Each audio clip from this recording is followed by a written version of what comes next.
الله تعالی دومره غټ مقام ورکړی چې د جنت ټولې دروازې به دا تمنا کوي چې کاشکې دغه شخص زما په لاره باندې جنت ته داخل سوی وای. د الله رسول فرمایي انی لاعرف رجلا باسمه واسم ابيه، زه یو کس پیژنم په نامه باندې او د ده پلار هم په نامه باندې پیژندم. ما يأتيه إلا وباب من أبواب الجنة يقول مرحبا وتشريفا، چې د جنت ټولې دروازې به د ده دپاره د مرحبا او د تشریفا نارې وي، او د هرې دروازې به دا تمنا وي چې کشکې دا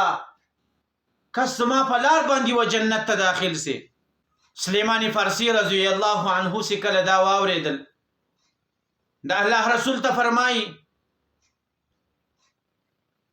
ان هذا لمرتفع شانه لمن هي هذا یا رسول الله، دا کم کس دی چې الله تعالی دومره غټه مرتبه ورکړې ده، دومره غټ مقام الله تعالی ورکړې ده چې د جنت ټولې دروازې د ده دپاره خلاصېږي. د الله رسول په جواب کې ورته فرمایي انما هي لابن ابي قحافه،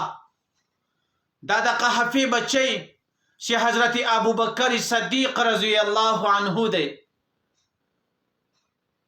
دا د جنت ټولې دروازې چې د مرحبا او د تشریفا نارې وي، دا به د حضرت ابو بکر صدیق رضی الله عنه دپاره وي. د الله رسول فرمایي لا بکثرت صلاته ولا صيامه، دا د کثرت المنځه په خاطر باندې نه چې د لمنځونه ډېر کړي دي یا د روژې ډېرې نیولې دي، بل لما قر في قلبه من الایمان، دغه لوړه مرتبه چې الله تعالی وده ته ورکړې وه دا د د ایمان په خاطر باندې چې الله تعالی وده ته یو مضبوطه یو قوي ایمان ورکړی و. زموږ ستاسو د اهل سنت والجماعت دا عقیده ده چې تر انبیاو رالاندې لوړه مرتبه چې ده هغه د صحابه کرامو ده، او په صحابه کرامو کې تر ټولو لوړه مرتبه چې ده هغه د حضرت ابو بکر صدیق رضی الله عنه ده. د دې یوه وجه دا ده چې حضرت ابو بکر صدیق رضی الله عنه د نبی کریم صلی الله علیه وسلم د ټولو علومو وارث دی.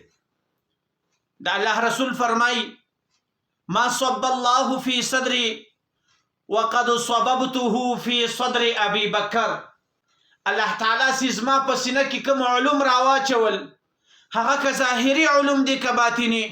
هغه ټول علوم ما د حضرت ابو بکر صدیق رضی الله عنه په سینه کې ورواچول. نو حضرت ابو بکر صدیق رضی الله عنه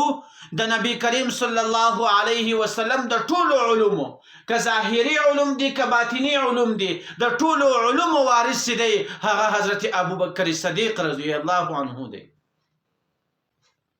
نو الله تعالی چې دته دومره غټ مقام ورکړی